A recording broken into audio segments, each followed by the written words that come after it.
आज कल्याण डोंबिवली महानगरपालिकेच्या महासभेत महत्त्वपूर्ण घडामोडी घडल्या आहेत। पालिकेच्या स्थायी समिती, महिला व बाल कल्याण समिती तसेच शिक्षण समितीच्या सदस्यांची निवड आज जाहीर महासभेत करण्यात आली। कल्याण डोंबिवली महानगरपालिकेचे नवनिर्वाचित 122 नगरसेवकांच्या उपस्थितीत ही महासभा पार पडली। या सभेमध्ये स्थायी समितीचे एकूण 16 सदस्य, शिक्षण समितीचे 11 सदस्य आणि महिला व बाल कल्याण समितीचे 11 सदस्य निवडण्यात आले। निवड झालेल्या सर्व सदस्यांचा महानगरपालिकेच्या वतीने विशेष सन्मान करण्यात आला।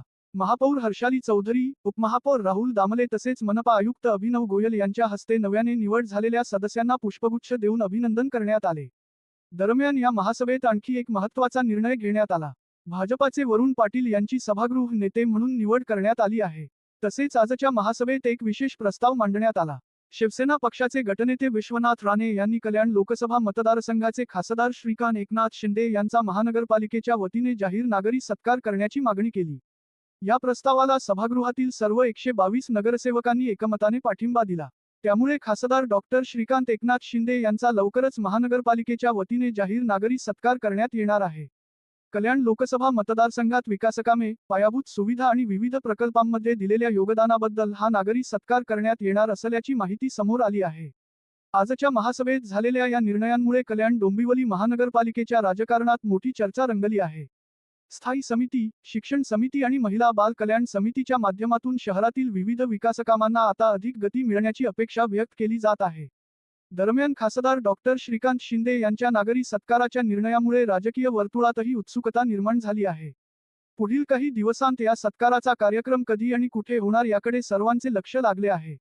आपण सर्वांनी शपथ घ्यायची। माननीय पीठासीन अधिकारी आपल्याला शपथ देतील। आपण सर्वांनी पुढे हात करून शपथ घ्यायची। कल्याण डोंबिवली महानगरपालिकेचे प्रत्यक्ष कामकाज गांभीर्याने शपथ घेतो की आम्ही भारताच्या समृद्ध लोकशाहीचा पाया असलेल्या पंचायत राज पद्धतीमध्ये महानगरपालिकेसारख्या स्थानिक स्वराज्य संस्थेत लोकप्रतिनिधी म्हणून सेवा करून महानगरपालिकेची आवश्यक ती कर्तव्ये पार पाडून महानगरपालिकेचा सर्वांगीण विकास घडवून आणण्यासाठी कटिबद्ध राहू। महानगरपालिकेच्या हितासाठी आणि नागरिकांच्या कल्याणासाठी सदैव तत्पर राहू। कल्याण डोंबिवली महानगरपालिकेच्या यापूर्वीच्या सभागृहाने निर्माण केलेल्या चांगल्या प्रथा, परंपरा, संकेत व स्वतःवर घालून घेतलेल्या आदर्श आचारसंहितेचे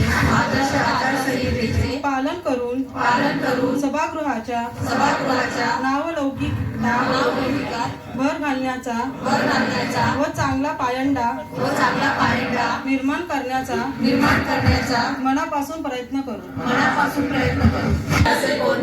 कृत्य सभागृहात अथवा सभागृहाबाहेर की ज्याद्वारे या सभागृहाची व लोकप्रतिनिधी या पदाची प्रतिमा जनमानसात मलिन होईल। MMRDA सन 2026-27 अर्थसंकल्पनातून 4,897.19 कोटीचा भरीव निधी आणला। त्यासाठी खरंच त्यांचं अभिनंदन करावं कमीच आहे, कारण की कल्याणसाठी एवढा मोठा निधी आजपर्यंत कोणीही दिलेला नाही। तर त्यांनी जो निधी दिला त्यासाठी त्यांचं अभिनंदन नक्कीच केलं पाहिजे।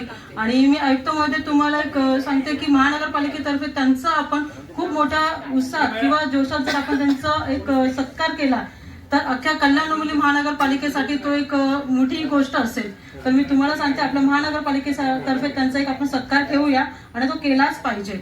त्यानंतर मी सांगू इच्छिते की गेल्या 5-5.5 वर्षात जो एवढी कामं झाली, आपण लोकप्रतिनिधी नसतानाही एवढी मोठी कामं आणणं आणि ही करणं ही मोठी बाब आहे आपल्यासाठी कल्याण डोंबिवली महानगरपालिकेला।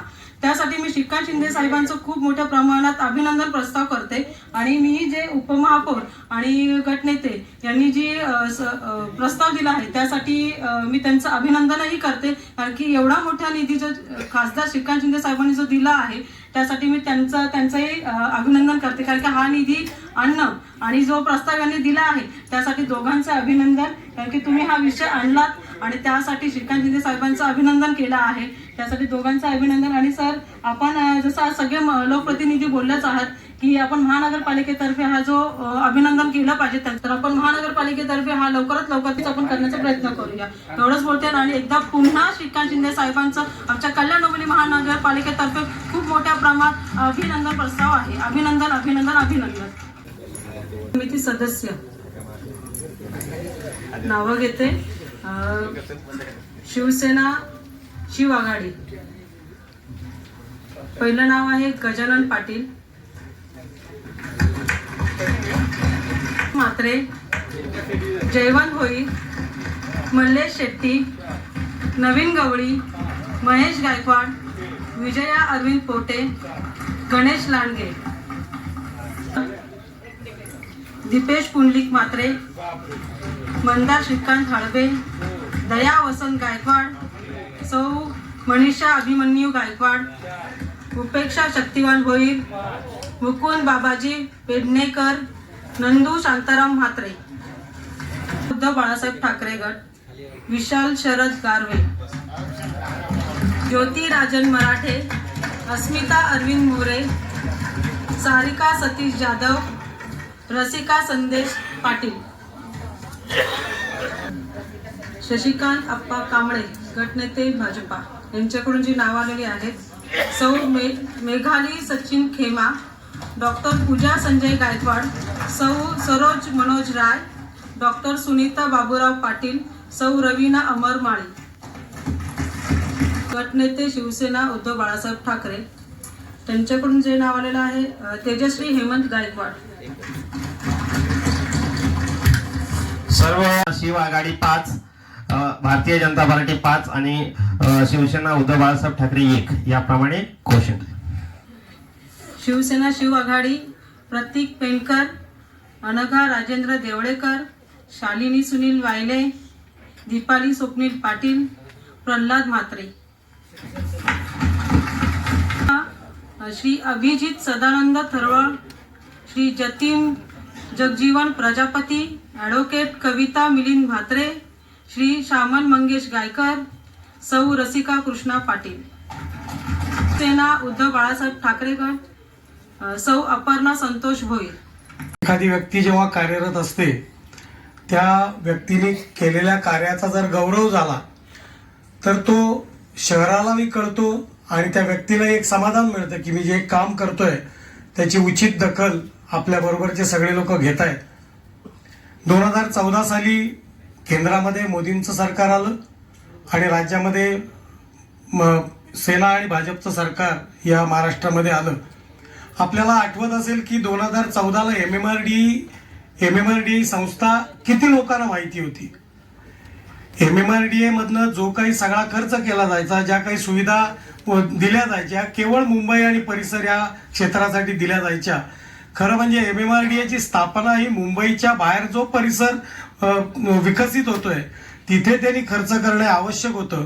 आणि हे जेव्हा त्यावेळेच्या फडणवीस साहेब असतील, शिंदे साहेब असतील यांच्या लक्षात आल्यानंतर जो काही आज आपण आकडे ऐकतो, म्हणजे हजारांचे आकडे ऐकतो आपण, 1000 कोटीचे लिहायला गेलं तर जरा 10 मिनिटं विचार करून लिहायला लागतील. आपलं बजेट 2000 कोटी आणि आता जे पैसे आलेत ते 4800 कोटी का अशा काहीतरी रकमेमध्ये हे पैसे आहेत. आणि एवढ्या मोठ्या स्वरूपाची कामं ज्या वेळेला आपले नेते घेऊन येतात त्यावेळेला निश्चितच आपल्याला एक प्रकारची ऊर्जा किंवा एक प्रकारचा उत्साह आपल्या या शहराच्या सुशोभीकरणासाठी, शहराच्या वाढत्या नागरीकरणाच्या सोयीसाठी हे अत्यंत आवश्यक आहे. आणि म्हणून देवेंद्र फडणवीस साहेब असतील, एकनाथ शिंदे साहेब असतील, खासदार श्रीकांत शिंदे असतील, आमचे आपले प्रदेशाध्यक्ष रवींद्र चव्हाण असतील, या सगळ्यांच्या नियोजनातनं ही जी कामं चालू आहेत ह्याच्यातनं आपलं एक भाग्य आहे की हे 2 मोठे नेते रवींद्र चव्हाण असतील, खासदार श्रीकांत शिंदे असतील, हे आपल्या परिसराला लाभले आणि त्यांच्या नियोजनातनं, त्यांच्या दूरदृष्टीतनं ही जी काही सगळी कामं येत आहेत, या पुढच्या 2-4 वर्षामध्ये या कल्याण डोंबिवलीचा ज्या पद्धतीने विकास होईल. मेट्रोचं काम आपण बघतो, आज इतक्या स्पीडनी ते काम चालू आहे. कोणी कोणी म्हणत होतं मेट्रो आली ती आमची मग मुलंच बघतील, मग आमचे नातवंडच बघतील, पण आता आपण बघतो की दिवसागणिक ज्या पद्धतीने काम चालू आहे, आपल्याला त्याचा थोडा त्रासही होतो. पण आपल्याला पुढच्या 2-4 वर्षामध्ये या कल्याण डोंबिवलीमध्ये त्या सुविधा या अत्यंत चांगल्या प्रकारे निर्माण होतील. ह्याच्यातनं एक मात्र निश्चित आहे की ज्या पद्धतीने शिवसेना, भारतीय जनता पार्टी, राष्ट्रवादी या तिन्ही पक्षांनी जो काही विकासाचं धोरण या महाराष्ट्रासाठी अवलंबलं आहे, त्या धोरणाचा एक भाग हा 4,800 किंवा ती जी रक्कम असेल तो आहे असं समजायला हरकत नाही. आज आमच्याबरोबर अनेक सदस्य नव्याने जोडले गेलेत आणि या जोडल्या गेलेल्या सदस्यांना आता या युतीचं महत्त्व सुद्धा कळायला लागलंय. ही युती किती घट्ट आहे आणि या युतीच्या माध्यमातून कामं किती स्पीडनी होतात आहेत. आज अनेकांना असं वाटत होतं की म्हणजे पेपरमध्ये ज्या बातम्या आपण वाचत होतो तो एक उल्लेख करायला पाहिजे की युतीमध्ये रस्सीखेच, सेनेने असं मागितलं, भाजपने असं मागितलं, असा कुठलाही विषय नाही. आम्ही दोन्ही पक्ष हे या शहराच्या विकासासाठी निश्चितपणाने कटिबद्ध आहोत. पारस जयंत मेश्री यांना व्यासपीठावर निमंत्रित करतोय. Shri Paras Jayant Meshri, bachelor in management studies, BMS post graduation diploma in marketing management केलेला आहे. आपले वडील भारतीय सैन्य दलामध्ये 17 वर्षे सेवा केलेली आहे. त्यांच्या वडिलांनी मराठा लाईट इन्फंट्रीमध्ये, सध्या त्यांचे वडील बँक ऑफ इंडियामध्ये सर्व्हिस करत आहेत. तसेच त्यांच्या मातोश्री या गृहिणी आहेत. त्यांनी 4थ्या प्रयत्नामध्ये UPSC उत्तीर्ण झालेले आहेत.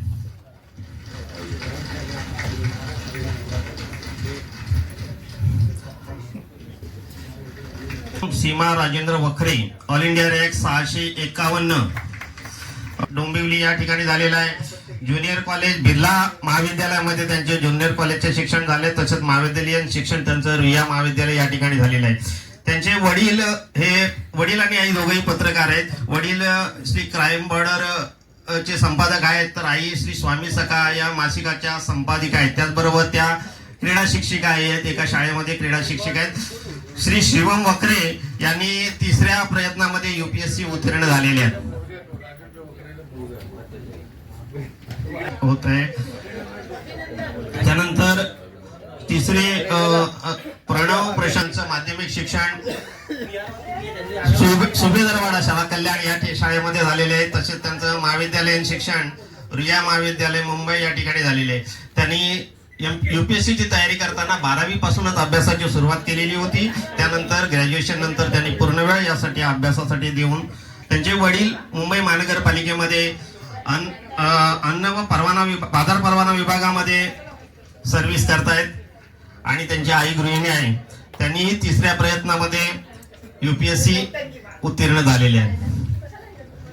श्री 16 साली दिव्यांग उद्योग भूषण पुरस्कार मुख्यमंत्री देवेंद्र फडणवीस यांच्या हस्ते देण्यात आलेला आहे. 2018 ते 23 या सलग 6 वेळा त्यांनी आंतरराष्ट्रीय क्रीडा स्पर्धेमध्ये सुवर्ण पदक प्राप्त केलेलं आहे. 2019 मध्ये भारतीय निवडणूक आयोगाने त्यांना डिस्ट्रिक्ट आयकॉन म्हणून नेमण्यात आलेलं होतं. तसेच 2013 साली त्यांनी महाराष्ट्र शासनाच्या दिव्यांग वित्त व विकास महामंडळावर संचालक म्हणून काम केलेलं आहे. तसेच 2013 साली त्यांनी राष्ट्रीय अपंग विकास महासंघ ही संस्था स्थापन केलेली आहे. आपल्या पुढील कारकिर्दीत शुभेच्छा देतो आणि माननीय महापौर महोदयांना विनंती करतो की त्यांनी श्री अशोक भोईर यांचा या ठिकाणी सत्कार करायचा.